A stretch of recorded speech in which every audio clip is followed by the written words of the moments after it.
BBC বাংলার অধিবেশন প্রবাহতে আপনাদের স্বাগত। আজ আপনাদের সাথে লন্ডন স্টুডিও থেকে আছি মানসী বড়ুয়া, আর ঢাকায় আমার সাথে থাকছেন আকবর হোসেন।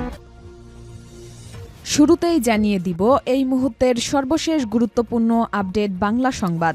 মান্না হামিদুর সহ ৮৪ জনের প্রার্থিতা বাতিল।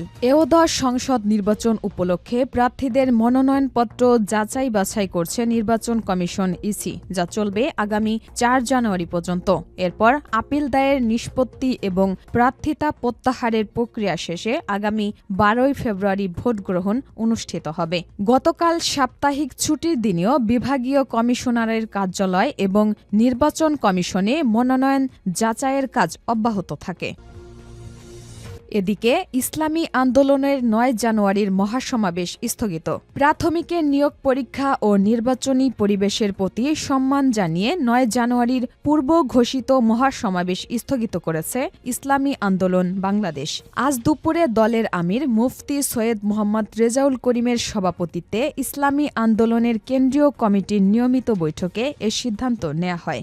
বৈঠকে অন্যদের মধ্যে উপস্থিত ছিলেন ইসলামী আন্দোলন বাংলাদেশের প্রেসিডিয়াম সদস্য মাওলানা সৈয়দ মোসাদ্দেক বিল্লাহ আল মাদানী। এরপর থাকবে ঢাকার ২০ আসনে মনোনয়নপত্র বাছাই আজ, প্রার্থী ২৪৮।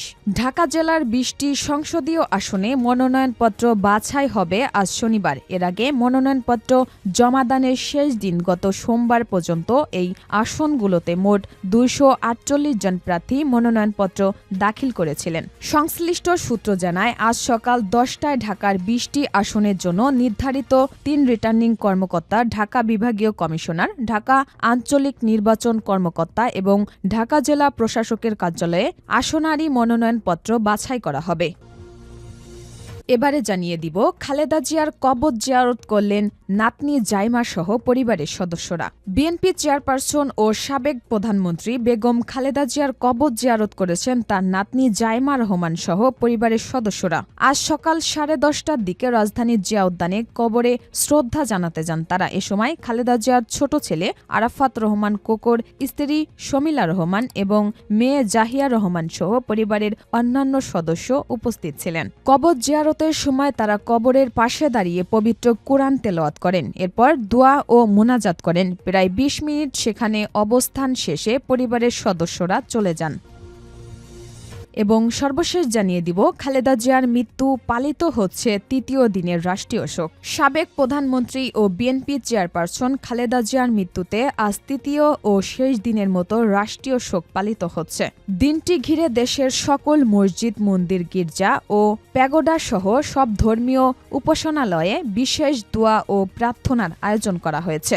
বেগম খালেদা জিয়ার রুহের মাগফিরাত কামনায় আজ নামাজের পর সকল মসজিদে বিশেষ দোয়া করা হয়। গত মঙ্গলবার মন্ত্রী পরিষদ বিভাগ থেকে জারি করা এক প্রজ্ঞাপনে ৩১ ডিসেম্বর বুধবার থেকে ২ জানুয়ারি শুক্রবার পর্যন্ত এই ৩ দিনের রাষ্ট্রীয় শোক ঘোষণা করা হয়। এতক্ষণ শুনছিলেন সংবাদ শিরোনাম, এবারে বিস্তারিত।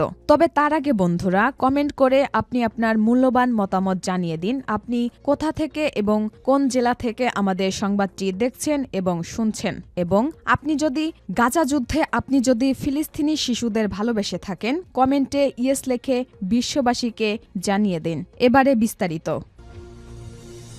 মান্না হামিদুর সহ ৮৪ জনের প্রার্থিতা বাতিল। একাদশ সংসদ নির্বাচন উপলক্ষে প্রার্থীদের মনোনয়নপত্র যাচাই বাছাই করছে নির্বাচন কমিশন ইসি, যা চলবে আগামী ৪ জানুয়ারি পর্যন্ত।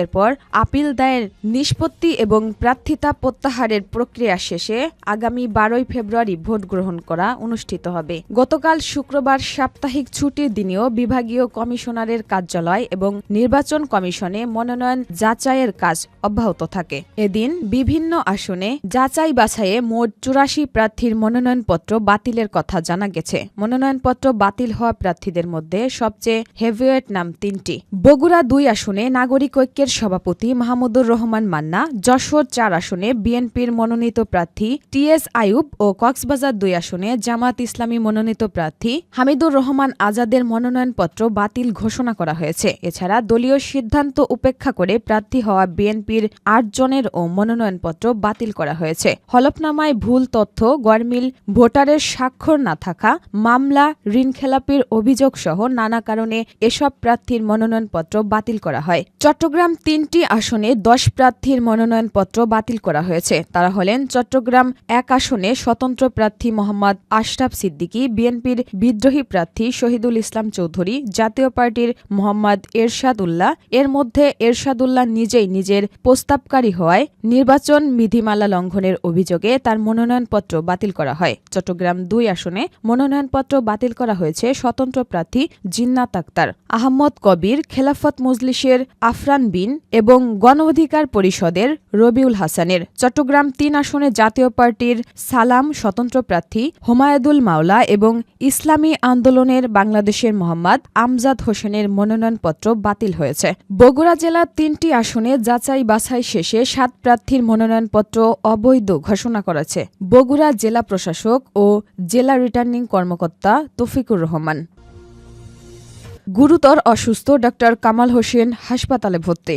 বাংলাদেশের সংবিধানে অন্যতম প্রণেতা ও গণফোরামের প্রতিষ্ঠাতা ড কামাল হোসেন গুরুতর অসুস্থ হয়ে পড়েছেন। আজ তাকে রাজধানীর স্কয়ার হাসপাতালে ভর্তি করা হয়েছে।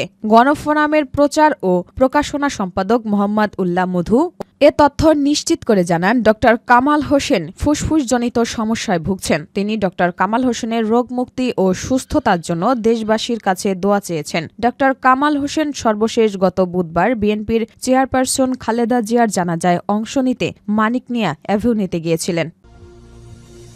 ইসলামী আন্দোলনের 9 জানুয়ারি সমাবেশ স্থগিত। প্রাথমিকের নিয়োগ পরীক্ষা ও নির্বাচনী পরিবেশের প্রতি সম্মান জানিয়ে 9 জানুয়ারির পূর্ব ঘোষিত মহাসমাবেশ স্থগিত করেছে ইসলামী আন্দোলন বাংলাদেশ।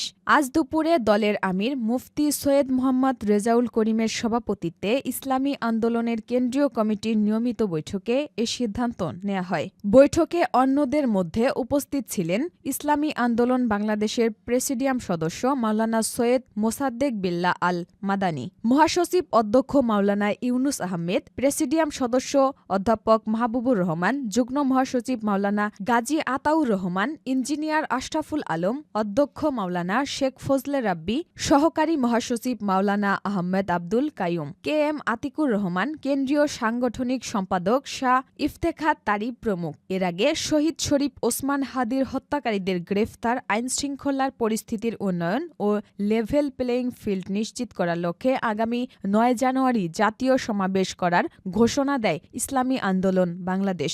গত 25 ডিসেম্বর অনুষ্ঠিত দলের এক বৈঠক থেকে এই ঘোষণা দেয়া হয়েছিল, কিন্তু 9 জানুয়ারি অনুষ্ঠিতব্য প্রাথমিকের নিয়োগ পরীক্ষা এবং নির্বাচনী পরিবেশের প্রতি সম্মান জানিয়ে এই কর্মসূচি স্থগিত করল দলটি।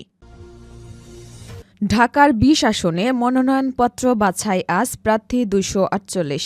ঢাকা জেলার 20টি সংসদীয় আসনে মনোনয়নপত্র বাছাই হবে আজ শনিবার। এর আগে মনোনয়নপত্র জমাদানের শেষ দিন গত সোমবার পর্যন্ত এই আসনগুলোতে মোট 248 জন প্রার্থী মনোনয়নপত্র দাখিল করেছিলেন। সংশ্লিষ্ট সূত্র জানায়, আজ সকাল 10টায় ঢাকার 20টি আসনের জন্য নির্ধারিত 3 রিটার্নিং কর্মকর্তা, ঢাকা বিভাগীয় কমিশনার, ঢাকা আঞ্চলিক নির্বাচন কর্মকর্তা এবং ঢাকা জেলা প্রশাসকের কার্যালয়ে আসনওয়ারি মনোনয়নপত্র বাছাই করা হবে। ঢাকা বিভাগীয় কমিশনার কার্যালয়ে ঢাকা 4, 5, 6, 7, 8, 9, 10, 11, 12, 14 ও 16, 18 আসনে প্রার্থীদের মনোনয়ন বাছাই করা হবে। ঢাকা আঞ্চলিক নির্বাচন কর্মকর্তার কার্যালয়ে ঢাকা 13 ও 15 এবং জেলা প্রশাসকের কার্যালয়ে ঢাকা 1, 2, 3, 19 ও 20 আসনের মনোনয়নপত্র বাছাই করা হবে। ঢাকার বিভিন্ন আসনে জমা পড়া মনোনয়নপত্রের সংখ্যা হচ্ছে: ঢাকা 1 আসনে 8টি, ঢাকা 2 আসনে 3টি, ঢাকা 3 আসনে 16টি, ঢাকা 4 আসনে 8টি, ঢাকা 5 আসনে 16টি, ঢাকা 6 আসনে 7টি, ঢাকা 10 আসনে 13টি, ঢাকা 11 আসনে 11টি, ঢাকা 12 আসনে 18টি, ঢাকা 13 আসনে 11টি, ঢাকা 14 আসনে 13টি, ঢাকা 15 আসনে 9টি, ঢাকা 16 আসনে 13টি, ঢাকা 17 আসনে 17টি, ঢাকা 18 আসনে 17টি, ঢাকা 19 আসনে 11টি 6টি এবং ঢাকা 20 আসনে 7টি। নির্বাচন কমিশন জানিয়েছে, সারা দেশে আগামী 4 জানুয়ারি মনোনয়নপত্র যাচাই বাছাই শেষ হবে। এরপর রিটার্নিং কর্মকর্তার আদেশের বিরুদ্ধে কমিশনে আপিল দায়ের 5 থেকে 9 জানুয়ারি, আপিল নিষ্পত্তি 10 থেকে 18 জানুয়ারি। প্রার্থিতা প্রত্যাহারের শেষ সময় 20 জানুয়ারি, চূড়ান্ত প্রার্থী তালিকা প্রকাশ ও প্রতীক বরাদ্দ 21 জানুয়ারি। নির্বাচনী প্রচারণা চলবে 22 জানুয়ারি থেকে ভোট শুরুর 48 ঘণ্টা আগ পর্যন্ত, অর্থাৎ 10 ফেব্রুয়ারি সকাল 7:30 পর্যন্ত। আর ভোট গ্রহণ করা হবে 12 ফেব্রুয়ারি সকাল 7:30 থেকে বিকেল 4:30।